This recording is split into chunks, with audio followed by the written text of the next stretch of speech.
duduk kita di sini menambah ilmu pengetahuan bagi kita semua. Amin. Shallu ala Nabi Muhammad.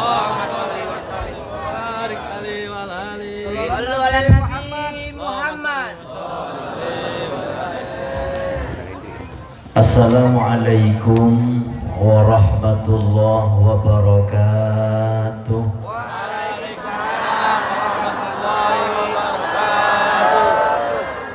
Bismillah walhamdulillah wassalatu wassalam ala Rasulillah Muhammad bin Abdillah wa ala alihi wa sahbihi wa man walah wa la hawla wa la quwwata illa billah. Subhanaka la ilma lana illa ma 'allamtana innaka antal alimul hakim. Rabbi shrah li sadri wa yassir li amri wahlul 'uqdatam min lisani yafqahu qawli. Amin ya rabbal. Yang mulia, yang terhormat segenap para tokoh-tokoh, alim ulama dan masyarakat, para asatidz, ustadz maupun ustadzah yang hadir, wa nakhusu bidzikri kepada pengasuh pondok pesantren Abu Al-Fatih dan Majelis Ta'alim Al-Fatih, guru kita semua Al-Ustadz Ferry, dan kepada Al-Ustadz Sumitra Nurjaya dan segenap para ustadz yang hadir, Al-Ustadz Syahrul dan semuanya, dan kepada tokoh-tokoh masyarakat, Bapak Kepala Desa, kemudian Bapak dari anggota Kapolri, TNI yang hadir, yang tidak bisa saya sebutkan satu persatu, tapi tidak mengurangi rasa cinta dan hormat kami kepada mereka. Mari kita doakan mudah-mudahan para guru kita dan tokoh masyarakat kita semuanya insya Allah diberi panjang umur, sehat walafiat, dan mereka selalu membina dan membimbing kita, masyarakat dan daerah, sehingga menjadi baldatun thayyibatun wa rabbun ghafur. Amin ya rabbal. Hadirin hadirat rahimakumullah, kita bersyukur kepada Allah Subhanahu wa ta'ala atas segala limpahan anugerah, hidayah, ainayah, rahmat, taufik dan nikmat dari Allah. Kita masih diberi panjang umur, sehat walafiat. Kita diberi kekuatan untuk belajar ilmu agama. Saya doakan mudah-mudahan yang hadir semuanya diberi panjang umur, sehat walafiat. Yang punya hajat, hajatnya qabul dunia akhirat. Anaknya turunan yang soleh dan soleha, istiqomah ibadah kepada Allah. Dan insya Allah yang hadir semuanya tidaklah wafat nantinya kecuali husnul khatimah. Amin ya rabbal. Hadirin hadirat rahimakumullah, Allah Subhanahu wa ta'ala berfirman dalam Al-Quran, wasari'u ila maghfiratin min rabbikum wa jannatin arduha as-samawati wal ardu u'iddat lil muttaqin. Wasari'u, berlomba-lombalah kalian semua wahai hamba untuk menggapai ampunan dan surganya Allah yang luasnya seperti langit-langit dan bumi, yang mana Allah siapkan ampunan dan surganya lil muttaqin, bagi hamba yang bertakwa kepada Allah Subhanahu. Mudah-mudahan ibu-ibu yang hadir menjadi hamba yang bertakwa kepada Allah. Kalau bapak-bapak, saya yakin mereka sudah bertakwa, takut istri tua. Kok telat ketawanya? Mudah-mudahan kita semua menjadi hamba yang bertakwa kepada Allah. Amin Allahumma. Siapakah hamba yang bertakwa kepada Allah, yang dosanya diampuni oleh Allah, yang nanti akan masuk surga? Allah melanjutkan ayatnya, alladzina yunfiquna fis sarra'i wadh-dharra. Mereka golongan yang pertama yang senang menginfakkan, membelanjakan, bersedekah hartanya di jalan Allah Subhanahu. Mudah-mudahan yang hadir menjadi hamba yang senang bersedekah. Amin ya Rabbal. Orang yang rajin berinfak di jalan Allah, bersedekah di jalan Allah, mereka imannya kuat, termasuk orang yang bertakwa kepada Allah. Sehingga ulama memberikan kesimpulan, banyak kemuliaan orang yang berinfak bersedekah di jalan Allah. Yang pertama, orang yang rajin bersedekah dan berinfak insya Allah akan diberi panjang umur, sehat walafiat. Pernah satu hari malaikat Israel ke rumah Nabi Sulaiman. Kata Israel, wahai Sulaiman, kau punya tetangga namanya Fulan bin Fulan, tengoklah 5 hari lagi saya akan cabut nyawa tetanggamu. Ditunggu oleh Nabi Sulaiman, tetangganya 5 hari masih hidup, seminggu masih sehat, sebulan sampai 5 bulan tetangganya gak mati-mati. Nabi Sulaiman bingung.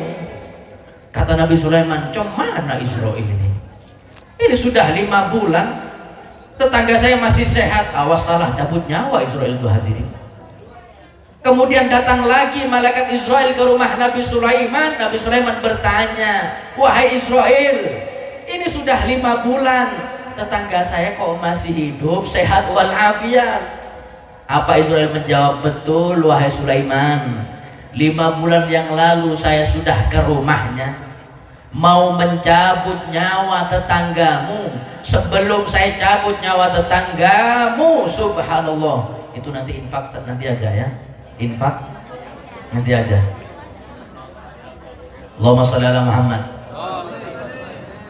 Sampai mana nih hadirin? Kata malaikat Israel, 5 bulan yang lalu saya sudah ke rumahnya, mau mencabut nyawa tetanggamu. Sebelum datang saatnya saya cabut nyawa tetanggamu, saya lihat tetanggamu bersedekah, berinfak kepada pengemis 5 dirham. Anggap 5 dirham kalau rupiah 50.000. Tetanggamu bersedekah kepada pengemis 50.000. Saya mendapatkan pesan dari Allah, wahai Israel, barokah fulan ini sedekah kepada pengemis 50.000, beri dia bonus umur 5 tahun, sehat walafiat. Mudah-mudahan yang hadir panjang umur, sehat walafiat. Makanya bapak ibu ini kalau ingin panjang umur, sehat walafiat, jadi orang yang senang bersedekah, jadi orang dermawan, dijamin panjang umur.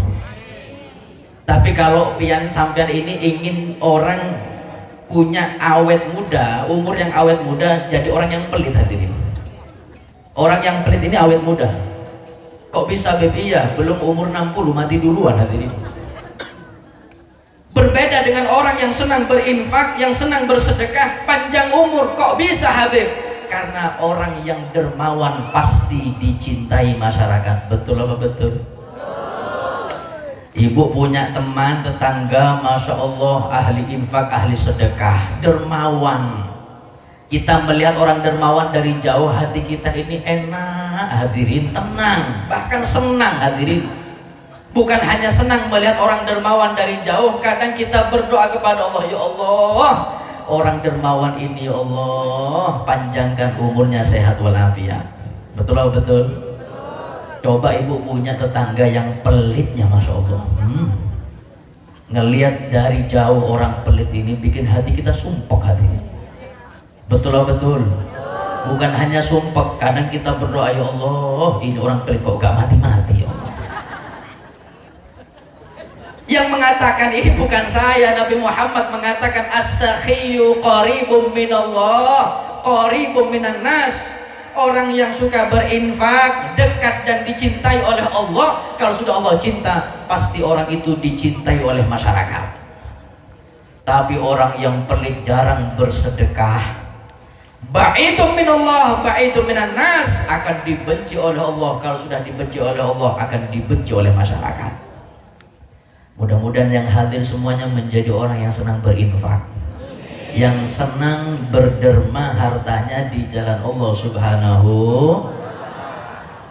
Kemuliaan yang kedua bagi orang yang senang bersedekah, diantaranya harta yang dikeluarkan dengan cara infak, harta itu tidak berkurang, malah dijamin bertambah, bertambah, bertambah. Yang menjamin bukan saya.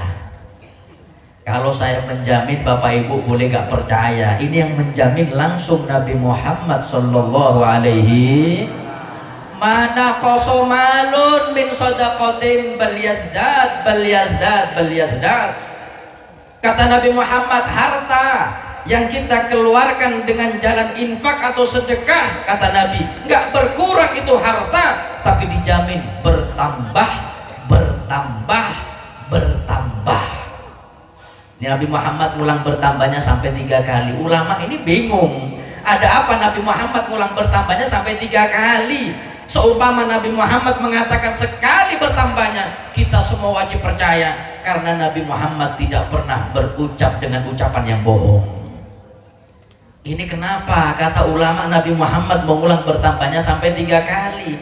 Bertambah, bertambah, bertambah. Kata ulama, bisa jadi uang yang kita infakkan itu minimal akan dibalas oleh Allah minimal 3 kali lipat. Amin Allahumma. Ibu bantu, ini loh, apa namanya ini? Wakaf tanah 150.000. Begitu ngeluarkan 150.000, jangan khawatir hadirin, cepat atau lambat akan kembali kepada kita minimal 450.000. Amin Allahumma. Apa yang kita sedekahkan akan dilipat gandakan minimal 3 kali oleh Allah, karena Nabi Muhammad menjaminnya 3, bertambah, bertambah, bertambah. Kata ulama yang kedua, bisa jadi Nabi Muhammad itu mengatakan bertambahnya 3 kali karena Nabi Muhammad tahu keadaan umat akhir zaman. Banyak umat akhir zaman sekarang di hatinya ada penyakit takut miskin. Miskin nggak masalah hadirin, tapi kalau di hati kita ada takut miskin, ini masalah. Miskinnya nggak masalah, miskin itu bukan problema kehidupan, bukan. Miskin itu bukan sesuatu yang menghinakan dan memalukan kita juga, bukan. Miskin itu adalah kalau dia sabar, dia bisa nantinya di akhirat akan masuk surganya Allah Subhanahu wa ta'ala. Nabi Muhammad ketika Isra wal Mi'raj bercerita kepada para sahabat, kata Nabi, semalam aku melaksanakan perjalanan yang mulia Isra wal Mi'raj. Saya melihat di surga, kata Nabi, ternyata banyak penduduk surga nantinya adalah mereka kaum fakir miskin yang sabar atas kemiskinannya di dunia. Ketika Nabi Muhammad tahu di surga banyak kelompok-kelompok fakir miskin yang sabar atas kemiskinannya, pulang dari Isra wal Mi'raj, Nabi Muhammad berdoa, di antara doa Nabi, Allahumma hyini miskinan. Kata Nabi, ya Allah, hidupkan saya menjadi orang miskin. Ini doa Nabi. Wa amitni miskinan, sampai mati Allah wafatkan saya menjadi orang miskin. Wahsyurni fi zumratil masakin, kata Nabi, sampai kiamat kumpulkan saya dengan kelompok-kelompok orang fakir miskin. Ini Nabi Muhammad berdoa kepada Allah minta miskin. Saya tanya yang hadir, pernah doa minta miskin? Ya Allah miskin, ya Allah miskin. Pernah? Jangan coba-coba hadir. Saya yakin sekali doa minta miskin insya Allah kabul. Belum doa miskin duluan Ustaz. Maknanya miskin nggak masalah. Tapi kalau ada di hati sifat takut miskin, ini masalah. Kok bisa, karena sifat takut miskin inilah yang mencegah kita supaya tidak mengeluarkan harta dengan jalan sedekah. Orang yang mampu bersedekah tapi jarang bersedekah, berarti dia cinta kepada uang, dan uang itu harta. Harta itu adalah dunia. Nabi Muhammad sudah mewanti-wanti, hubbud dunya ra'su kulli khati'atin. Cinta kepada dunia, hati-hati kata Nabi Muhammad, pangkal dari segala kemaksiatan kepada Allah. Mudah-mudahan yang hadir menjadi orang dermawan. Tapi kalau saya lihat wajah-wajah ibu-ibu yang hadirnya hadirin, insya Allah di hatinya tidak ada takut miskin. Amin Allahumma. Insya Allah dari wajahnya saya tengok di hadirin, insya Allah semuanya dermawan. Amin Allahumma. Tapi kata ulama, kalau bapak ibu ingin tahu hati kita ini ada takut miskin atau tidak, silahkan dicoba masing-masing. Gampang caranya hadirin. Gimana Beb? Biasanya kalau ibu-ibu pas majelis yasinan tahlilan, kalau yang bapak-bapak biasanya pas hari Jumat. Biasa kalau kita yasinan tahlilan majelis atau pas hari Jumat ada kota amal, kota infak. Paham kota amal? Nah, ketika kota amal jalan di hadapan kita, di saku kita ada uang 5.000, juga ada uang 20.000, ada uang 50.000, ada uang 100.000. Yang saya tanya, yang masuk kota amal uang yang mana?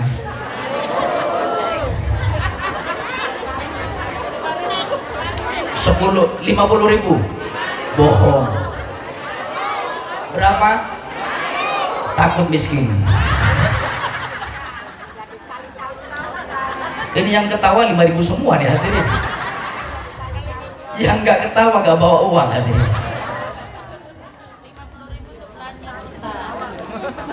Untuk belanja. Belanja apa?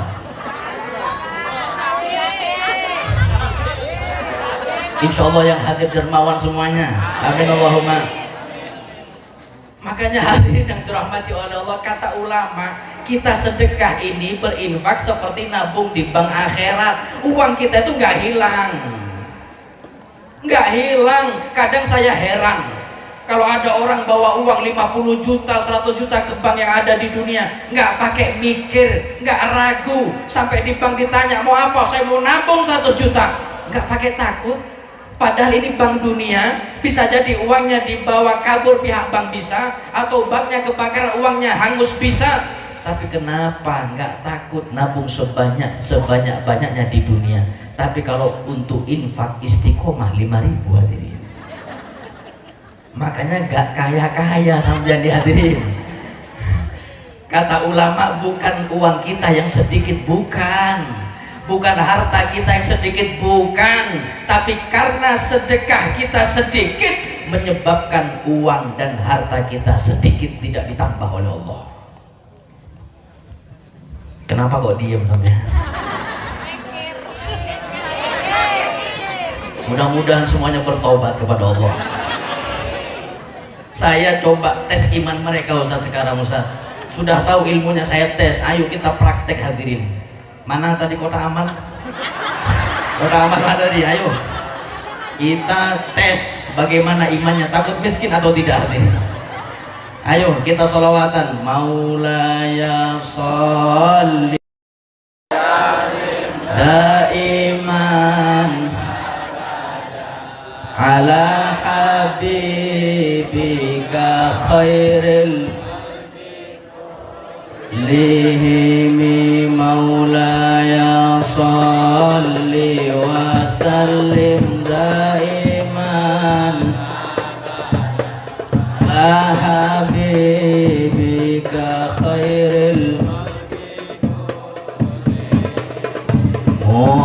Muhammadun sayyidul kaunaini wa thaqalaini wal farid min urbin wa min ajami maulaya salli wa sallim daiman abada ala habibika khairil khalqi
sholli ala Muhammad. Mudah-mudahan yang kita keluarkan di jalan Allah insya Allah akan berbuah pahala jariah. Amin ya rabbal, amin ya rabbal. Hadirin yang dirahmati oleh Allah, harta yang kita miliki ini hakikatnya apa yang kita sedekahkan di jalan Allah. Adapun uang yang masih ada di rumah, uang yang kita simpan di bank, itu hakikatnya bukan milik kita, tapi karena ketika kita meninggal nantinya uang tersebut akan berpindah kepada ahli waris. Hadirin, yang kita punya uang ini adalah yang kita sedekahkan, itu uang kita. Saya tanya yang hadir di Deli Serdang saja nih hadirin, apakah ada kain kafan punya kantong? Ada? Mungkin ada beb di Deli Serdang kain kafan ada sakunya beb, bisi ATM. Enggak ada. Kain kafan kita ini polos. Bahkan keluaran tanggal berapa nih hadirin? Tanggal 8 Januari kain kafan sama tetap polos. Maknanya kita masuk kuburan gak bawa harta, kita masuk kuburan membawa amal. Di antara amal yang menyelamatkan kita nanti dari azab kubur, di antaranya shadaqatun. Mudah-mudahan yang hadir selamat di dunia wal akhirah. Amin ya rabbal. Loh beb, kita sudah tahu hadisnya, dan ini hadis sudah gak asing lagi, tapi kenapa sekarang masih jarang mereka yang bersedekah? Kata ulama, iya, zaman sekarang masih jarang yang bersedekah karena sedekah itu pahalanya besar. Setiap amal ibadah yang berpahala besar, godaan setannya juga besar. Sampai-sampai Nabi Muhammad pernah mengatakan seperti ini, man tasaddaqa faqad fakka sab'ina lahya syayatin. Orang yang berhasil mengeluarkan sedekah, ini orang berhasil membunuh 70 setan yang menggantung di hatinya. Jadi alhamdulillah Bapak Ibu tadi sedekah itu sudah berhasil membunuh 70 setan yang menggantung di hatinya. Alhamdulillah. Ada satu cerita Al-Habib Ali bin Muhammad Al-Habsyi yang ngarang Maulid Tunturor. Beliau itu satu hari kajian seperti ini, kebetulan tema yang dibahas tentang sedekah. Kata Habib Ali Habsyi memberikan pengumuman kepada jamaahnya, wahai hadirin hadirat, sedekah itu berpahala besar, tapi ingat godaan setannya juga besar. Nabi Muhammad mengatakan yang berhasil sedekah berhasil membunuh 70 setan. Ada satu jamaah laki-laki mendengar sabda ini, sabda Rasulullah, mengangkat tangan bertanya kepada Habib, Habib, saya mau tanya Habib. Kata Habib Ali, mau tanya apa kau? Saya mau tanya, apakah betul dengan sedekah berhasil membunuh 70 setan? Kata Habib, betul, ini hadisnya ada. Yang tanya bangga hadirin dan bahagia. Kata yang tanya, alhamdulillah beb, saya senang mendengar hadis ini, yang berhasil sedekah berhasil membunuh 70 setan. Habib Ali bingung, kenapa kau bahagia dengan hadis ini? Kata yang tanya, iya beb, jujur beb, sudah lama saya dendam sama setan. Saya cari cara bunuh setan, nggak dapat. Ini dengan cara bersedekah saya berhasil membunuh 70 setan.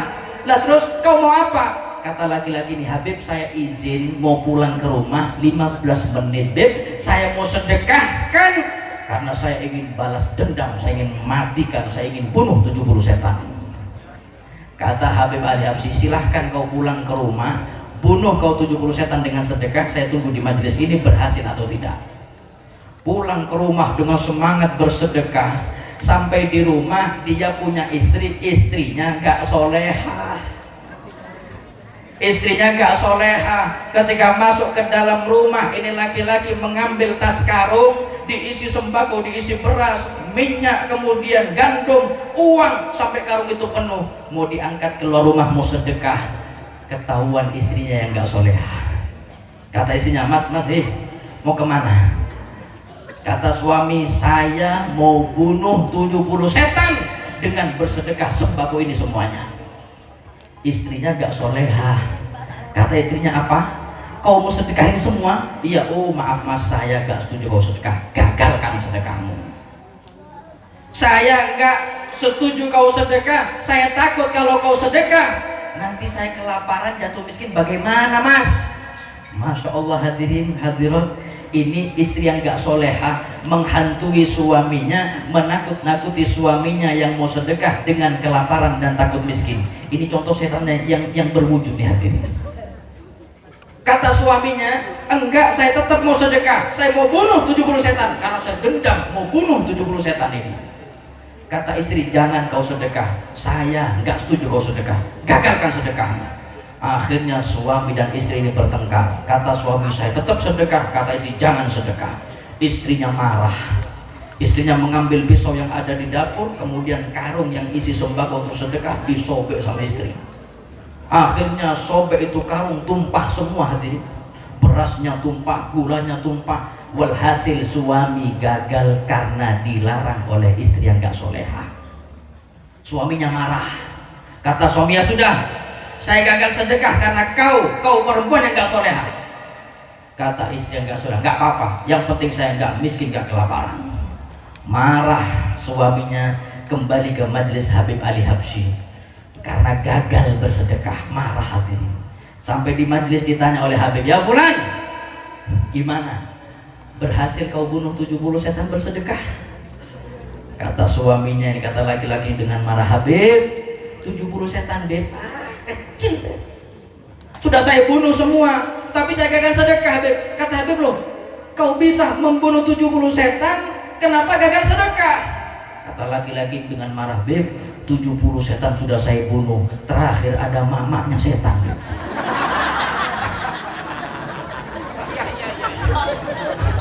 Ada mamanya? Ada mamanya? Gak ada yang jawab laki-laki nih hadirin. Tapi insya Allah perempuan di sini soleha semua. Kalau saya bilang gak soleha, gak makan saya hadirin. Kata Habib Ali Habsyi, lihat, tengok hadirin, kata beliau, sedekah berpahala besar, godaan setannya juga besar. Makanya hadirin yang dirahmati oleh Allah, tanda orang yang bertakwa, imannya kuat kepada Allah, mereka yang senang berinfak di jalan Allah Subhanahu. Yang kedua, tanda orang yang bertakwa kepada Allah, yang dosanya diampuni dan nanti akan masuk surga, wal kadhiminal ghaidha wal afina anin nas. Kata Allah, mereka golongan yang bisa meredam rasa amarahnya. Bukan hanya bisa meredam rasa amarahnya, dia mampu memaafkan orang lain meskipun orang lain belum atau tidak minta maaf kepadanya. Hadirin, kalau untuk meredam rasa amarah, saya yakin yang hadir bisa hadirin. Tapi kalau untuk memaafkan sebelum dimintai maaf, nggak semua orang bisa. Betul atau betul? Karena ini adalah akhlak Nabi Muhammad. Rasulullah itu kurang mulia apa? Nabi Muhammad itu kurang mulia apa hadirin? Hidupnya nggak pernah maksiat kepada Allah. Nabi Muhammad nggak pernah berbuat dosa. Tapi Nabi Muhammad ibadah, sholat, hatta tawarromat qadamah, sampai kaki Nabi Muhammad itu bengkak dari sangat banyak rakaat Nabi yang Nabi lakukan di hadapan Allah. Ini Nabi Muhammad gak punya dosa, sholat sampai kakinya bengkak. Masya Allah, orang dari Serdang belum sholat bengkak duluan kakinya hadirin. Yang asam aurat kambuh, kolesterol kambuh, akhirnya gak sholat, hebat hadirin. Nabi Muhammad gak punya dosa, masih sholat sampai kakinya bengkak.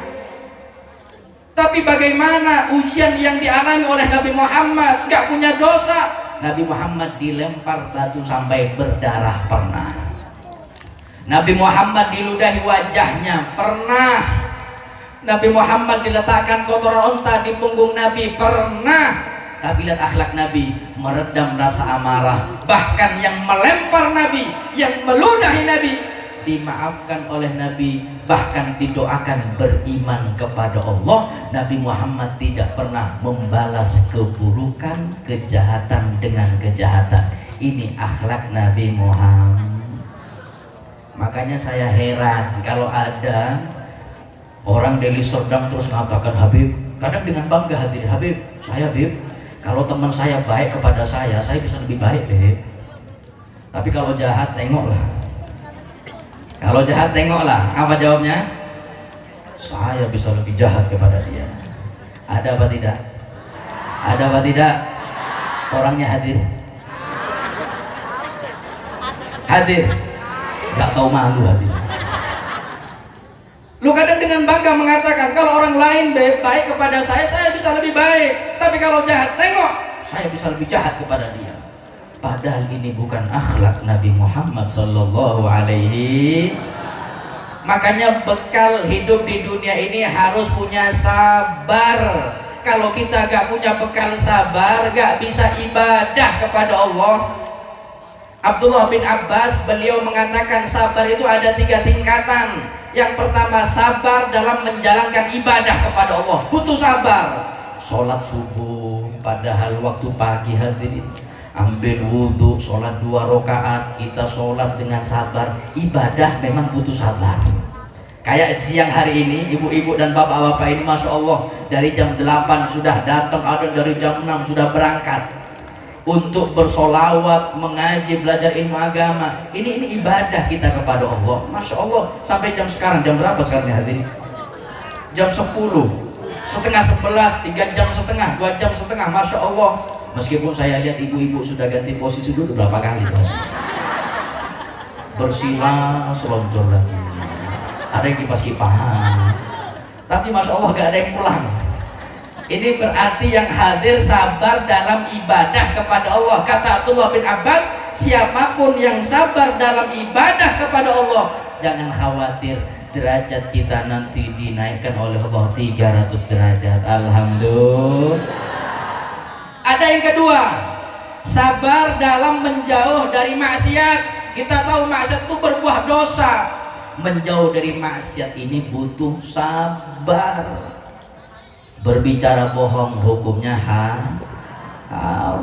Maksiat, membuka aib tetangga, ngegosip hukumnya gosip apa? Makanya bapak-bapak ini jangan suka gosip hadirin. Kalau ibu-ibu sudah bawaan lahir hadirin. Kadang ada ibu-ibu ini kalau gak gosip sehari langsung sakit perut hadirin. Kalau sudah gosip sekali sehat walafiat. Ada apa tidak? Ada apa tidak? Lengkap Ustaz, jamaah itu. Yang pemarah ada, yang suka gosip ada, Masya Allah. Jangan terlalu jujur lah.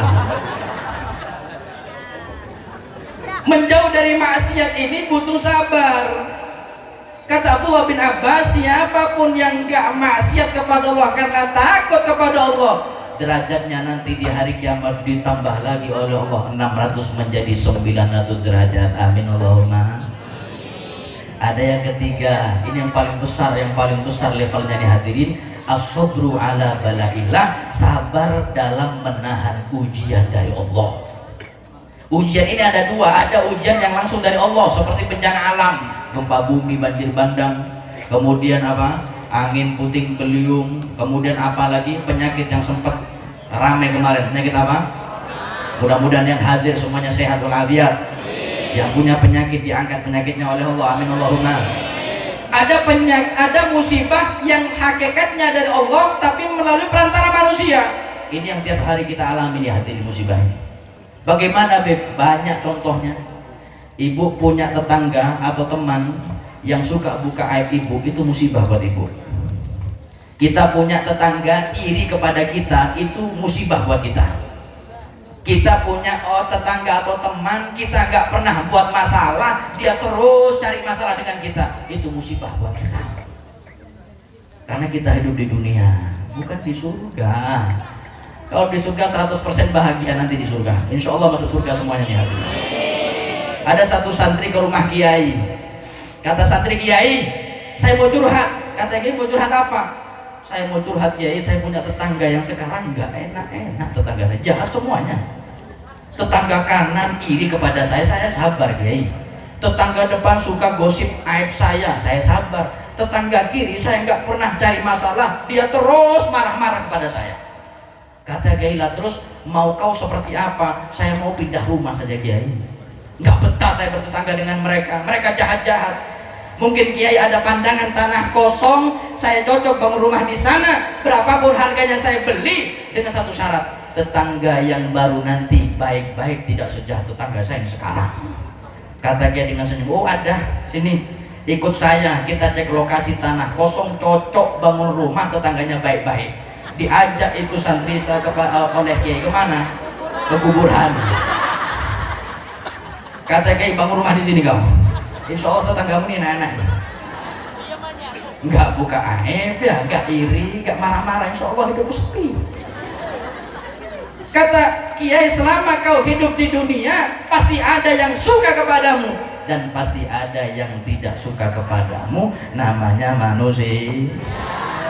Makanya kita ini jangan ganggu manusia sudah, tapi kita harus fokus mencari cintanya Allah, jangan fokus mencari kepuasan manusia, nggak bakalan dapat hati ini.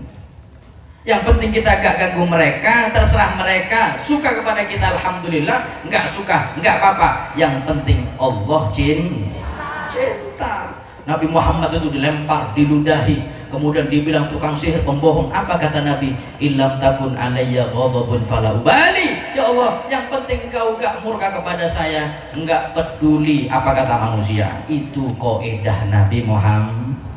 Saya tanya yang hadir, mau memaafkan orang lain? Siap apa tidak?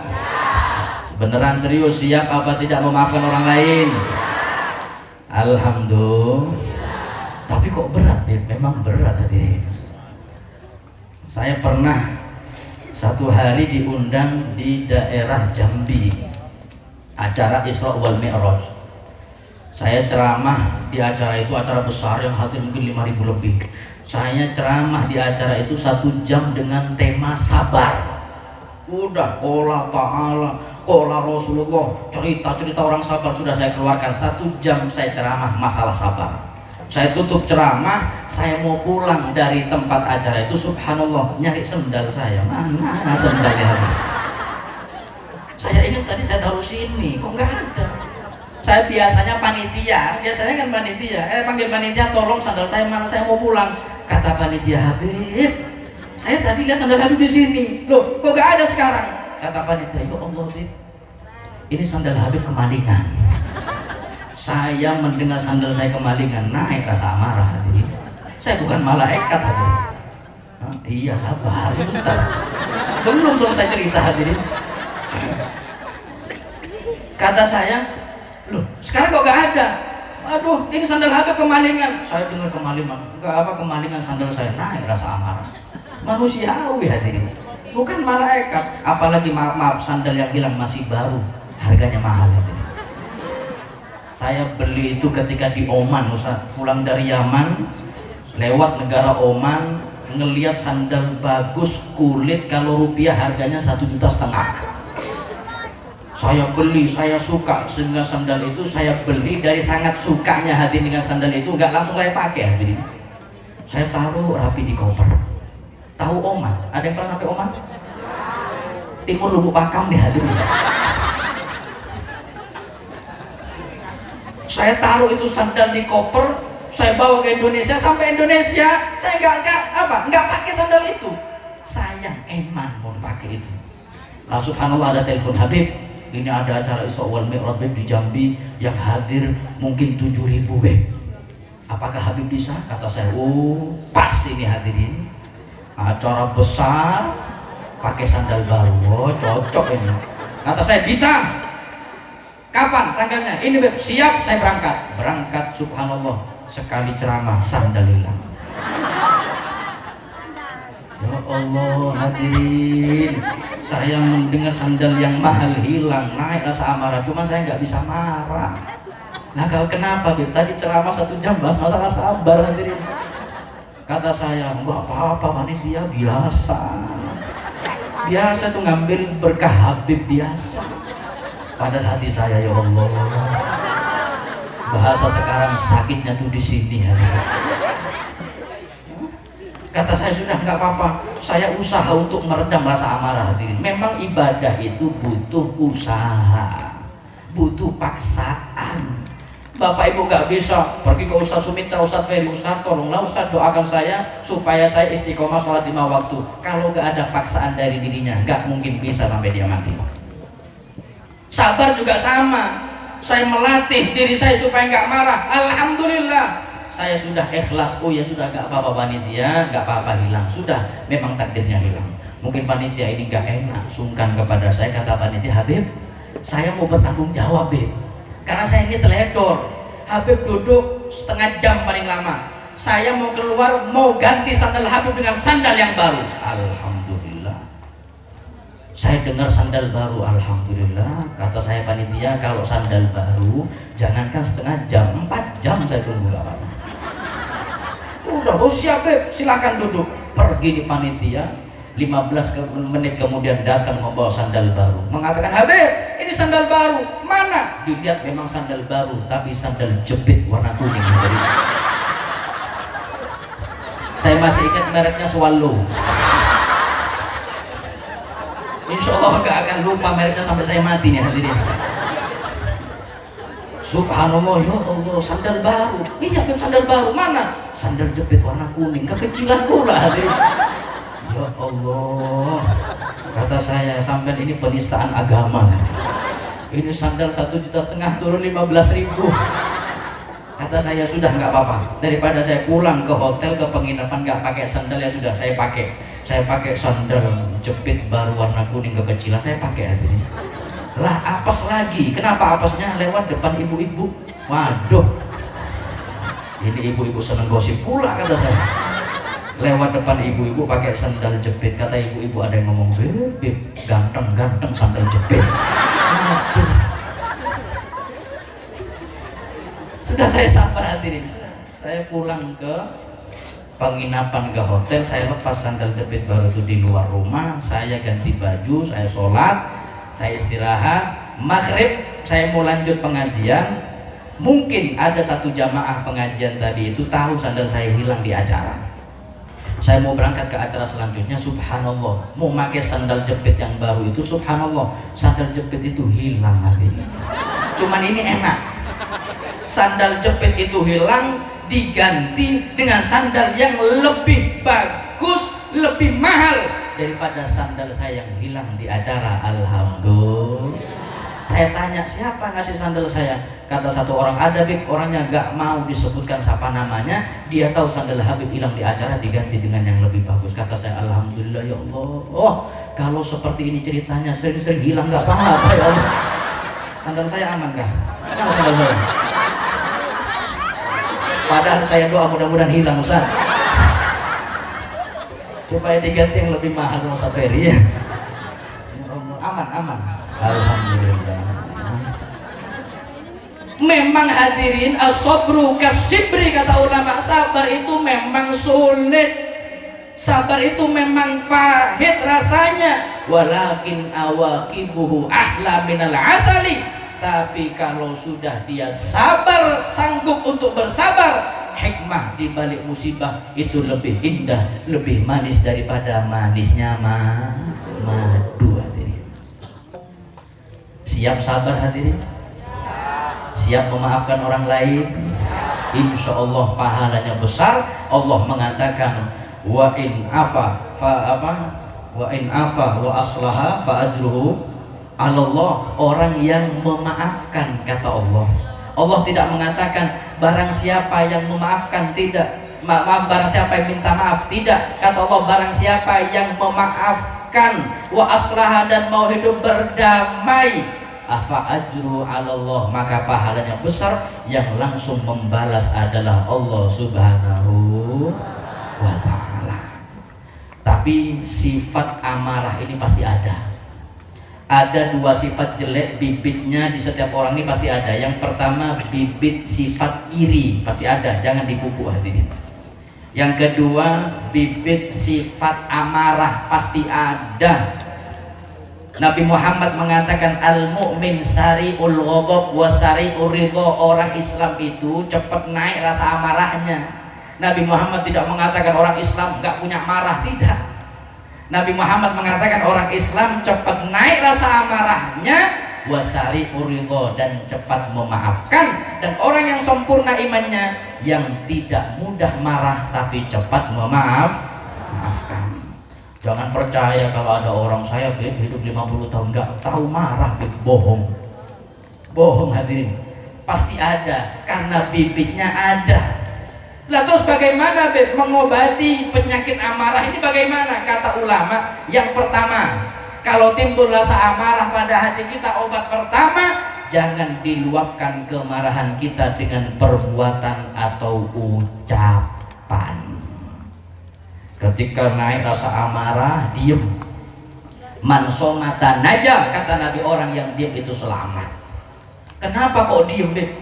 Karena ucapan perbuatan kalau dilandasi kemarahan hasilnya bukan baik, malah tambah buruk. Betul apa betul?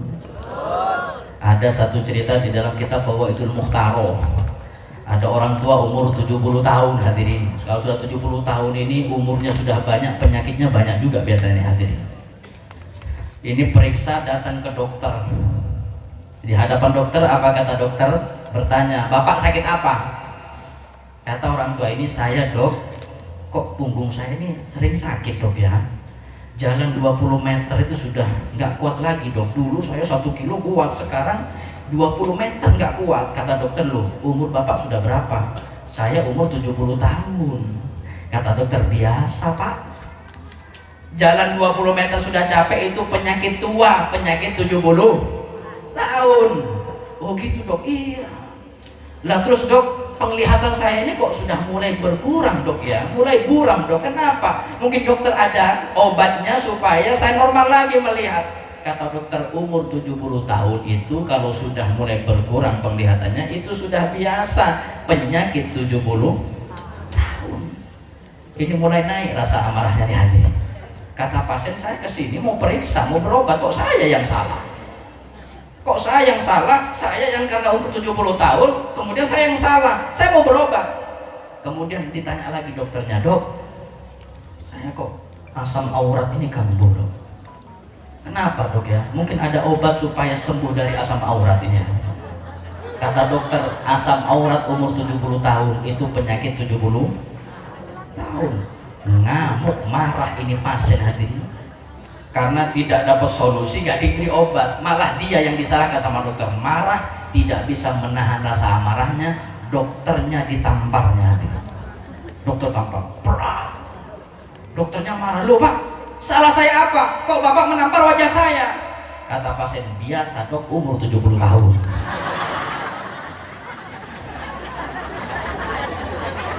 Ini ada poin di sini hadirin. Apa poinnya? Lihat, kalau sudah berbuat perbuatan dan berucap ucapan dilandasi marah, hasilnya tidak akan baik, malah tambah buruk dan buruk. Na'udzubillah. Mudah-mudahan yang hadir jadi orang yang pemaaf, yang sabar. Amin Allahumma. Amin Allahumma. Lanjut. Bapak Ibu enak duduk. Saya berdiri hadirin. Sudah 1 jam ya Ustaz, ya. Mudah-mudahan lanjut. Wani piro datang gratisan, bawa jajan banyak, ada hadirin. Lanjut. Mudah-mudahan yang hadir insya Allah diberkahi oleh Allah. Mudah-mudahan yang hadir dosanya diampuni oleh Allah. Qabul hajat dunia akhirat, anaknya soleh-solehat, menjadi orang yang dermawan, menjadi orang yang sabar. Insya Allah semuanya tidaklah wafat kecuali husnul khatimah. Amin ya rabbal. Allahumma ja'al jam'ana hadha jam'an marhuma wa tafarruqana min ba'di tafarruqan ma'suma wa la taj'al fina wa la ma'na syaqiyan wa la mahruma. Rabbana atina fid dunya hasanah wa fil akhirati hasanah wa qina adzabannar. Wa sallallahu ala sayyidina Muhammadin wa ala alihi wa sahbihi wa sallam. Walhamdulillahi rabbil alamin. Al-Fatihah.